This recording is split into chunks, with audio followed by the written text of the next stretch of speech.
श्री हनुमते नमः। प्रिय विद्यार्थियों, बदले जीवन धारा में आप सभी का स्वागत है।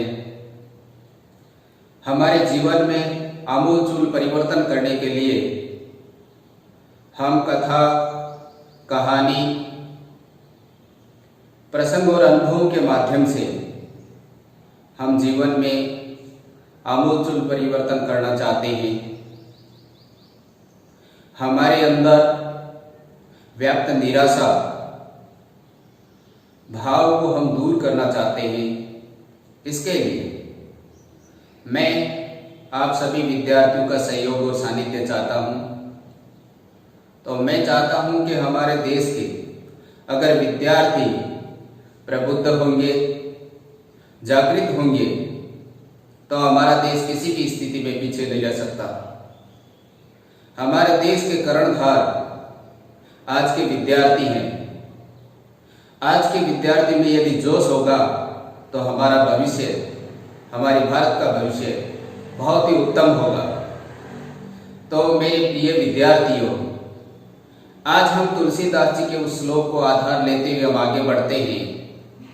तुलसीदास जी कहते हैं, सकल पदार्थ है जग माई, कर्महीन नर पावत नाई। सकल पदार्थ है जग माई, कर्महीन नर पावत नाई। कहने का अर्थ है कि संसार में संपूर्ण पदार्थ है, केवल उनको वही पाता है जो कर्म करता है। बिना कर्म के कुछ नहीं मिलता।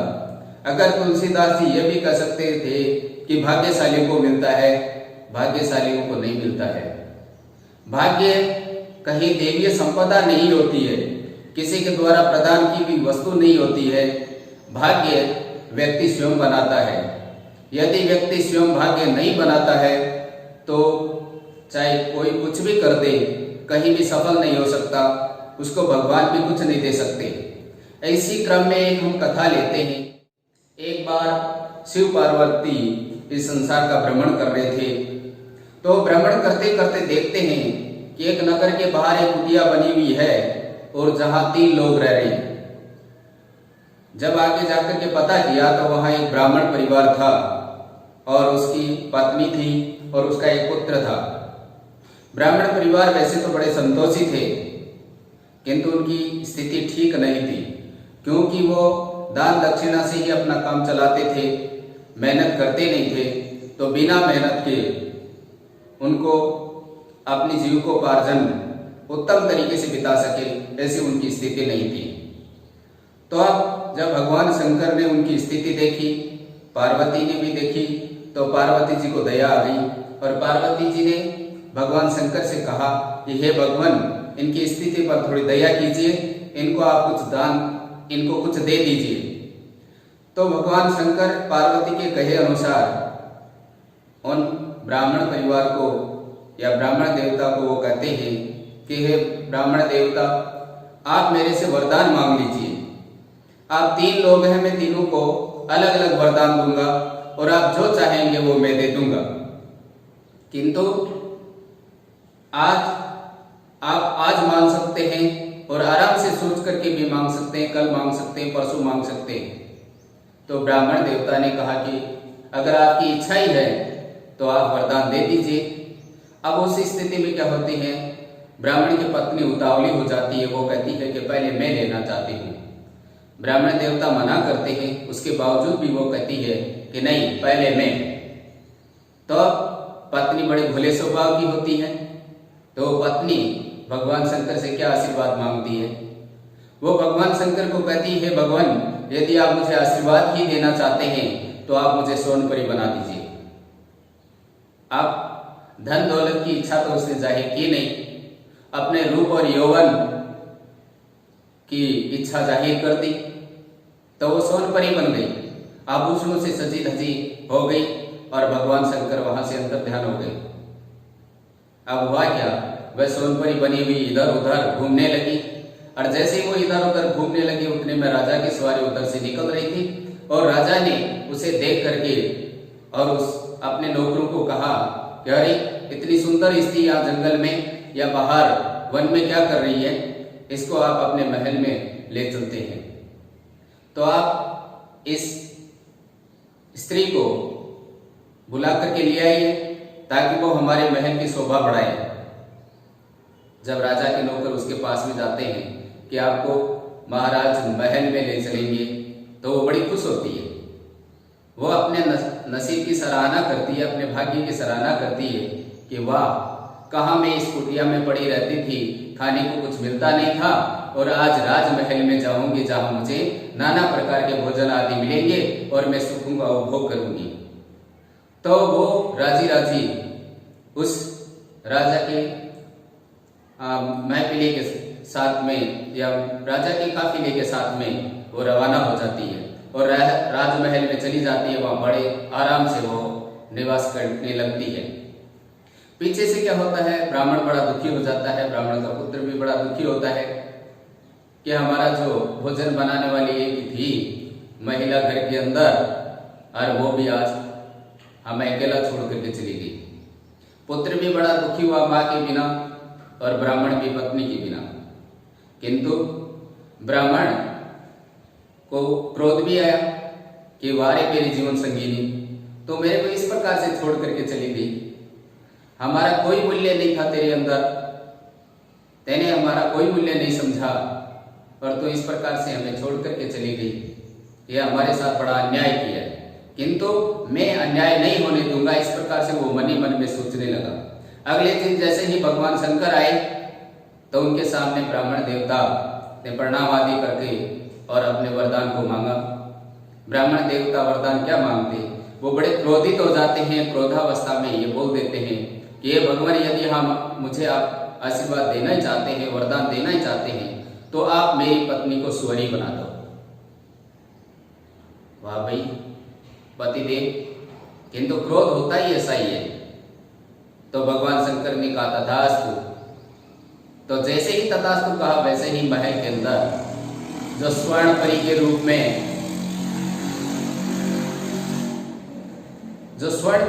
में महल में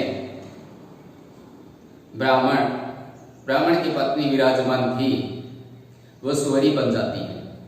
अब जैसे ही सुअरी बनती है, महल में कोलाहल मच जाता है और नौकर चाकर भाग करके राजा के पास में जाते हैं कि वो जो हम स्त्री वो जंगल से लेकर के आए थे, वो तो सुअरी बन गई है।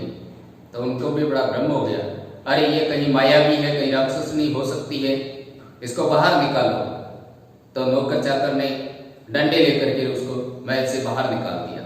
जैसे तैसे वो घूमती घामती वहां ब्राह्मण की कुटिया में आ जाती है। ब्राह्मण देवता भी दुखी तो होते हैं, किंतु कुछ संतुष्ट भी हो जाते हैं कि चलो ये हमें छोड़ करके सुख का भोग कर रही थी, आज इसे भी पता चल गया। जैसे ही अगले दिन भगवान शंकर आते हैं और वो कहते हैं, हे ब्राह्मण पुत्र, अब तुम भी अपना वरदान मांग लो।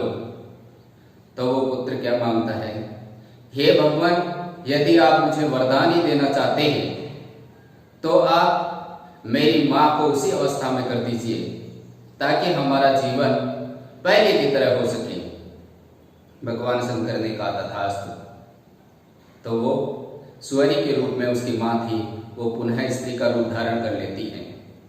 इस प्रकार से उनका परिवार वैसा का वैसा ही हो जाता है। 3 वरदान भी मिल जाते हैं और कुछ होता भी नहीं है। कहने का अर्थ वरदान से कुछ नहीं होना है। उस परिवार ने कर्म नहीं किए। अगर पुण्य के कर्म किए होते, सत्कर्म किए होते, मेहनत की हुई होती, तो वरदान की जरूरत ही नहीं पड़ती।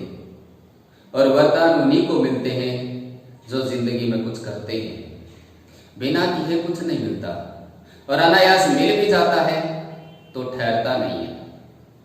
तो इसलिए मेरे प्रिय विद्यार्थियों, आप भाग्य पर भरोसा मत कीजिए, अपनी मेहनत पर भरोसा कीजिए। यदि आप मेहनत पर भरोसा करोगे तो निश्चित रूप से आपको फल मिलेगा। आप अपने ऊपर विश्वास कीजिए और विश्वास के साथ में आगे बढ़िए, निश्चित रूप से आपको सफलता मिलेगी, क्योंकि भाग्य का निर्माण हम स्वयं ही करते हैं। हम लोग बचपन से जो मेहनत करते हैं उसी का फल भविष्य में मिलता है। अच्छी प्रकार से हम तैयारी करते हैं, पढ़ाई करते हैं, और उस पढ़ाई का परिणाम हमें भविष्य में मिलता है। कक्षा में हमेशा अच्छी तरह पढ़ते हैं, अपने गुरुजनों का कहना मानते हैं, माता पिता का कहना मानते हैं, बड़े बुजुर्गों का आदर सम्मान करते हैं। और वो बड़े बुजुर्ग, वो आपके साथी जिनके साथ आपने अच्छा व्यवहार किया है, वही आपके जाकर के आपके सहायक बनेंगे।